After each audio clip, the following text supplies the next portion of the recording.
SchoolPro provides a great way of customizing the data that appears on particular reports. Of course, in SchoolPro you can also completely customize and build from scratch the report layout, but that's not what I'm referring to and not what I want to cover in this video. In this video I want to cover how you can control the data that will appear on a report. Let me give you an example.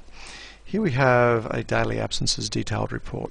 It allows us to choose the data that we want to show, so a particular date range, let's say it's yesterday, and then we can specify the reasons that we want to include. Let's say we just want to include all reasons. We run the report and that will give us the results for that particular filter set. Now suppose I'm always running a report that's showing just today's unapproved or to be advised reasons. So I'm going to select none. I'm going to scroll down here and I'm going to choose to be advised, and then I want to choose today. So I want to produce a report for today's to be advised reasons. Well, once I've got that, I can have a look at it, and there they are, a subset of the ones that we looked at before. But what I'd really like to be able to do is to save those filter settings into a single report so that I can run that without having to go through and choosing those options each day. Well, that's really easy to do. We simply come into the Save button over here and click on the arrow to the right of the button and then choose Save Report Options in New Report. That gives us a dialog where we can give some extra details about our report that we want to create. We're going to call it Today's Absences to be Advised. Now we could give it another icon if we so desired.